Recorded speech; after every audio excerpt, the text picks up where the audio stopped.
पूरे 19 दिन हो गए हैं पाकिस्तान और अफगानिस्तान को एक दूसरे की जान का दुश्मन बने हुए। फिर भी अभी तक दोनों के बीच जंग डिक्लेयर नहीं हुई है और ना होगी। लेकिन सरहद के दोनों तरफ रोज गोलियां चल रही हैं, रोज गोले चल रहे हैं, रोज धमाके हो रहे हैं। पाकिस्तान और अफगानिस्तान की सरहद पर एक गेम चल रहा है जिसे दुनिया द ग्रेट गेम कह रही है। इस गेम में पाकिस्तान की सीमा रेखा भंग हो रही है, सरहद मिट रही है, लेकिन पाकिस्तान को गुस्सा अफगानिस्तान पर नहीं हिंदुस्तान पर आ रहा है। ऐसा क्यों है, इस रिपोर्ट से समझिए। ये ग्रेट गेम है और उसका मकसद ये है कि पाकिस्तान को थोड़ा सा सबक सिखाया जाए कि एक साइड से इंडिया प्रेशर डाले, दूसरी साइड से अफगान प्रेशर डालें तो पाकिस्तान दरमियान में सैंडविच सा बन जाए। क्या अफगानिस्तान में भारत का ग्रेट गेम शुरू हो गया है?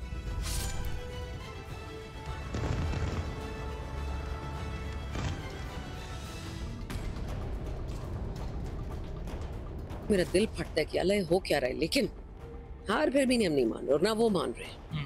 अच्छा, और मुल्क चलेगा हमारी जोर से। पाकिस्तान में दहशतगर्दी अगर हो रही है, उसका भी ताने बाने अगर भारत से मिलते हैं तो असल वजह जम्मू और कश्मीर ही है। We are human beings. क्या मुझे दहशतगर्द करार देने से आपका सिस्टम बच जाएगा? नहीं। कि ये बड़ा ज़बरदस्त मौका है, लोहा गर्म है, लोहा गर्म है, पहुंचो। ये समझता हूँ कि वहाँ आप ग्रेट गेम एक दफ़ा फिर शुरू होने वाली है। वो कौन सा ग्रेट गेम है जिसका जिक्र पाकिस्तान में बार बार हो रहा है? वो कौन सा ग्रेट गेम है जिसकी बिसात करीब 100 सालों बाद फिर से बिछ गई है? ये ग्रेट गेम है अफगानिस्तान का, जहां पर हुक्म चल रहा है तालिबान का। अफगानिस्तान को अपनी बपौती मानने वाले पाकिस्तान के लिए 2025 इतने सरप्राइज लेकर आया कि अब तक उसकी पलक ही नहीं झपक पा रही। 25 की जनवरी के पहले हफ्ते में ही तालिबान ने पाकिस्तान धुआं धुआं कर दिया।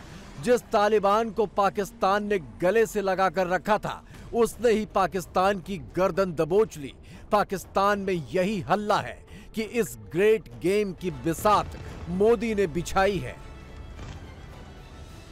वही हुआ जिसका डर था। अब अफगान तालिबान और इंडिया दोनों भाई भाई हो चुके हैं और आने वाले दिनों में इसका क्या नतीजा निकलेगा। पाकिस्तान को एक ग्रेट गेम में फंसाया जा रहा है। उस ग्रेट गेम में बहुत बड़े बड़े प्लेयर्स मौजूद हैं और अनफॉर्चुनेटली ज्यादा वो लोग हैं या वो ममालिक हैं जो पाकिस्तान को ज्यादा पसंद नहीं करते और पाकिस्तान के आप उन्हें दुश्मन भी कह सकते हैं। अब मुझे लगता है कि इंडिया अपने कौंसल खाने वहां पे स्टार्ट करवाएगा और जब ये स्टार्ट करेगा तो वहां से फिर पाकिस्तान के ऊपर कार्रवाई होगी और फिर इंडिया ज़ाहिर है पैसा भी पंप करेगा वहां पे। इंडियन ये चाहते हैं कि पाकिस्तान अफगानिस्तान के बॉर्डर पे इंगेज रहे ताकि एक साइड से इंडिया प्रेशर डाले, दूसरी साइड से अफगान प्रेशर डालें तो पाकिस्तान दरमियान में सैंडविच सा बन जाए। और उसे अंदाज़ा है कि अगर ये कार्रवाई होती है तो पाकिस्तान की इकॉनमी नहीं चल सकेगी और अंदर इमरान खान साहब भी बैठे हुए हैं, यहाँ से भी अगर वो मूवमेंट चला देते हैं तो एस्टैब्लिशमेंट को बड़ा धचका लगेगा। तो ये ग्रेट गेम है और उसका मकसद ये है कि पाकिस्तान को थोड़ा सा सबक सिखाया जाए। पाकिस्तान के अंदर अब डिबेट होनी चाहिए कि किस उम्मीद पे आपने इन सबको पाला था और क्यों आप इनको सिक्योर करते रहे। कुछ अरसे पहले तक भारत के दो तरफ की सरहदों पर तनाव की चर्चा पूरी दुनिया में रहती थी। एक तो LOC जो पाकिस्तान के साथ अस्थायी सरहद है। 2023 से POK में पाकिस्तान के खिलाफ शुरू हुई बगावत के बाद से LOC ठंडी पड़ी हुई है और दूसरी सरहद चीन के साथ LAC है। लेकिन 2024 में चीन के साथ इस सरहद पर भी विवाद सुलझा लिए गए। अब इस इलाके में अगर किसी सरहद की चर्चा है तो सिर्फ डूरंड लाइन की है, जहां अफगानिस्तान और पाकिस्तान के बीच मचा कोहराम दुनिया भर की सुर्खियों में है। इंडिया डेवलपमेंट प्रोजेक्ट्स अफगानिस्तान के साथ दोबारा शुरू करने जा रहा है क्योंकि फॉरेन सेक्रेटरी उनके वो अफगानिस्तान के एक्टिंग फॉरेन मिनिस्टर से मिले हैं। तो सवाल यहाँ पर यह है कि is this a message for Pakistan? Game शुरू हो गई है। गेम ये है ना, देखे ना हुआ क्या है। मैंने देखा कि ये बड़ा ज़बरदस्त मौका है, लोहा गर्म है, लोहा गर्म है, पहुंचो चोट करो, पहुंचो। और उधर से देखा उन्होंने कि इंडिया आना चाह रहा है, पाकिस्तान को तकलीफ होगी, आ जाओ आ जाओ आ जाओ। तालिबान ने कहा लो जी, the enemy of your enemy is my friend. उन्होंने इंडिया के साथ खोल लिए। तालिबान आए तो पाकिस्तान सबसे बड़े उनके सपोर्टर थे। यही ख्याल था कि ये पाकिस्तान और तालिबान की हुकूमत जो है ये भी बड़ी मज़े की चलेगी, मगर ऐसे नहीं हुआ। और वो भी चाहते हैं कि पाकिस्तान को थोड़ा सा टाइट करके रखें ताकि यही ना हो कि हम उनके पपेट बन जाएं। अब आपको इस बात का एहसास होना चाहिए कि वो अमेरिका के अंदर टाइट नहीं हुआ तो आप उनको टाइट कैसे कर सकते हैं? उनको तो एक रोटी चाहिए, उससे ज़्यादा उनको ज़रूरत ही नहीं किसी चीज़ की, ठीक है ना। तो वो तो गिरिला वॉरफेयर उन्होंने इतने साल की है, they are used to hardships and they don't care about the other people. तो उन्होंने जो वो कर सकते हैं वो करेंगे, you can't threaten them like this. तो मैं ये समझता हूँ कि वहाँ आप ग्रेट गेम एक दफ़ा फिर शुरू होने वाली है। अफगानी हमलावरों गजनवी, गौरी और अब्दाली के नाम पर अपनी मिसाइलें उड़ाने वाले पाकिस्तान के साथ 2025 में ग्रेट गेम कैसे हुआ ये समझिए। दिसंबर में पाकिस्तान ने अफगानिस्तान पर एयर स्ट्राइक की। अफगानिस्तान सरकार ने इसका बदला लेने की कसम खाई। दिसंबर में ही तालिबान लड़ाकों ने पाकिस्तान की कई बॉर्डर पोस्ट छीन ली। चिढ़े हुए पाकिस्तान ने गौरी गजनवी को पहली बार लुटेरा कह दिया। जवाब में तालिबान ने पाकिस्तान में गौरी गजनवी भेजने की धमकी दे डाली। ताप मिसाइल बांधे गजनवी ने मुखे बाबर दिनों पे खे, अब्दाली दिनों पे खे, ज़मा मल्क ले अब्दालियानो डाकता, ज़मा मल्क ले महमूदानो का डाकता, ज़मा मल्क ले बाबुरियानो डाकता, हर यावे बा में आठम दे। पाकिस्तान और अफगानिस्तान के बीच मोहब्बत के दुश्मनी में तब्दील होने की असल वजह है ये तालिबानी लड़ाके जो पाकिस्तान की अपनी सरजमी पर मौजूद हैं। ये सारे लड़ाके अफगानिस्तान पाकिस्तान के सरहदी इलाकों के रहने वाले हैं और सब पश्तून पठान हैं, यानी कि वही नस्ल जो अफगानी तालिबानियों की है, यानी डूरंड लाइन के दोनों ओर पश्तून पठान भाईचारा है। जब अफगानिस्तान में अमेरिका जंग कर रहा था तब ये पाकिस्तानी लड़ाके अपने पठान भाइयों का साथ देने अफगानिस्तान गए थे। जंग खत्म हो गई तो वापस लौट आए, लेकिन हथियारों के साथ और अपने उसी जंगी इरादों के साथ। उस वक्त के पीएम इमरान खान भी पश्तून पठान हैं। इमरान ने हाथ फैलाकर इन लड़ाकों का स्वागत किया था और इन्हें खुली छूट भी दे दी थी।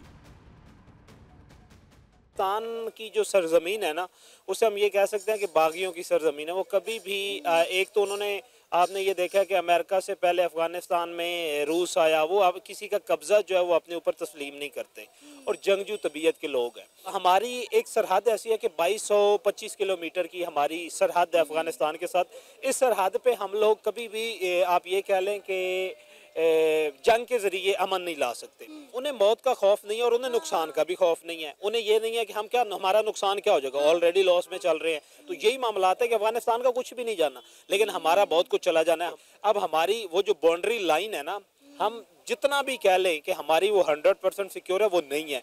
उसकी रीज़न ये है कि वहाँ पे आसपास रहने वाले लोग जो हैं वो उनकी उधर रिश्तेदारियाँ हैं, वो डेली आते जाते हैं। वो जो बेल्ट है हमारे साथ, वो लोग जो हमारे सरहद के आसपास रहते हैं जो कि इसको नहीं मानते सरहद को। ये जो पख्तूनख्वा का जो एरिया है, ये सारे पख्तून ही है ना, अफगानी या पख्तूनी, ये सारे एक ही हैं, एक ही नस्ल है इनकी।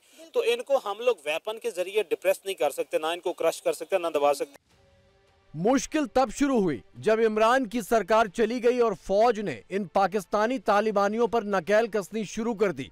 पाकिस्तान ने कई बार अफगानिस्तान की तालिबान सरकार से इन लड़ाकों को वापस अपनी जमीन पर लेने के लिए कहा, लेकिन अफगानिस्तान ने इनकार कर दिया।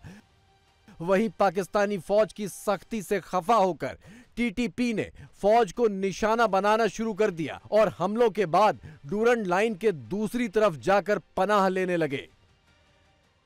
बाजवा साहब जो हैं वो मॉनिटर कर रहे थे और फैज साहब को उन्होंने बतौर कोर कमांडर पेशावर काबुल भेजा। वहां जाके उन्होंने अफगान तालिबान से मुज़ाकरात नहीं किए, कालदम टीटीपी की लीडरशिप से मुज़ाकरात किए। मैं वहां पे गया, मेरी उनसे सब बात हुई। उसमें मुल्ला उमर साहब थे, मुल्ला उमर साहब के बेटे मुल्ला याकूब साहब थे, वजीर दिफा थे, और 10 अरब रुपया मांग रहे थे। हमने कहा क्या क्या 10 अरब रुपया उनको बसाने के लिए, यहाँ से शिफ्ट करने के लिए 10 अरब रुपया। हमने कहा जी हम दे दें आपको 10 अरब रुपया, और कल वो फिर इन्फिल्ट्रेट होकर वापस इधर ही आ जाए, तो कोई गारंटी है? जिसका उनके पास कोई जवाब नहीं था। पाकिस्तान का खैबर पख्तूनख्वा प्रांत पठान लैंड कहलाता है। यह अफगानिस्तान से सटा है और ज्यादातर आबादी पश्तून है। पाकिस्तानी तालिबानियों का ज्यादा दबदबा भी इसी इलाके में है। तालिबान के साथ बढ़ते तनाव के चलते पाकिस्तानी फौज ने अपनी पश्तून पठान आबादी को भी निशाने पर ले लिया, आम लोगों को दहशतगर्द करार दिया और 26 नवंबर 2024 को इस्लामाबाद पहुंचे खैबर पख्तूनख्वा के लोगों पर तड़ातड़ गोलियां चलाईं। These are out of syllabus people. आप इनको गद्दार बना के या एंटी स्टेट बना के आप उनको फिक्स इसलिए ना करें, निशाने इबरत इसलिए ना बनाएं कि आज आपकी ईगो की तो सेटिस्फेक्शन हो जाएगी, सूट नहीं कर देते इसलिए आप हमें गद्दार बनाना चाहते हैं। इतनी बड़ी सज़ा कि मुझे डेरा गाजी खान के लोग 1.5 लाख वोट लेके ऐवान में भेजे और आप मुझे कहें कि मैं दहशतगर्द हूँ, मैं गद्दार हूँ। इस सिस्टम में आप लोगों को जलील व रुस्वा करना चाहते हैं, आप हमारे हौसले तोड़ना चाहते हैं। क्या मुझे दहशतगर्द करार देने से आपका सिस्टम बच जाएगा? नहीं। जस्ट वांट टू से कि we are a human beings और इंसानी रवैये हमें इफेक्ट करते हैं। केपीके को 110 मार्क्स देती हूँ, बहुत उनका जज्बा बहुत ज़्यादा है, लेकिन पंजाब के लोग भी कम नहीं है। ये सब इमरान खान के साथ है पंजाब के लोग, लेकिन पंजाब में बहुत ज़्यादा जबर और जुल्म है। पश्तून पठानों से चिढ़े पाकिस्तान ने अफगानिस्तान में एयर स्ट्राइक करके तो जैसे अपनी कब्र ही खोद ली। डूरन लाइन के दूसरी ओर से अफगानी तालिबानियों ने पाकिस्तान पर कहर बरपाना शुरू कर दिया और डूरन लाइन के अंदर से ही पाकिस्तानी तालिबानियों ने अपनी जमीन पर बम बरसाने शुरू कर दिए। पाकिस्तान अफगानिस्तान के बीच चरम पर पहुंच चुकी तल्खियों के बीच सीन में अचानक से एंट्री हुई इंडिया की। इसी एंट्री को ग्रेट गेम बोलकर पाकिस्तान अपना सिर पीट रहा है। चीमा साहब, बिलखसूस अब जो अफगानिस्तान के हवाले से दुबई की मीटिंग है, दर हकीकत ये जवाब मिला है पाकिस्तान को बांग्लादेश के साथ जो कर रहे हैं। ये उसका डायरेक्ट जवाब है कि आप वहां जाएंगे, हम यहाँ आएंगे, और ये टिट फॉर टैट चल रहा है पहले भी। और दूसरा, आपको ये पता होना चाहिए कि अफगानिस्तान के अंदर सबसे ज्यादा इन्वेस्टमेंट थी भारत की। आप भी पाकिस्तान अफगानी रेफ्यूजियों को यहाँ से धकेल रहा है वापस, और ईरान के साथ, ईरान की साइड से भी प्रेशर है और रेफ्यूजीज को वापस भेजा जा रहा है। तो राइट टाइमिंग पर वो गए हैं वहां पे विक्रम मिस्री साहब। बल्कि चाबहार डिस्कस की गई है। चाबहार का सबसे ज्यादा इंपॉर्टेंस इस चीज की थी चीमा साहब कि वहां से वो एक्सेस लेंगे अफगानिस्तान और वस्ती एशिया की तरफ।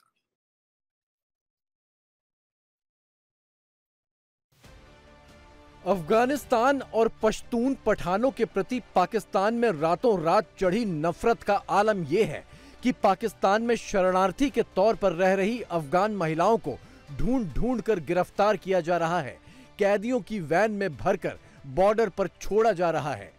ऐसी ही एक घिनौनी कवायद के दौरान घबराहट से एक अफगान महिला को दिल का दौरा पड़ा और उसकी मौत हो गई। ये तस्वीरें पाकिस्तान के पश्तून पठान भी देख रहे हैं और पाकिस्तानी फौज पर उनका खून खौल रहा है। बहुत गलत लोग हैं, बहुत गलत लोग हैं।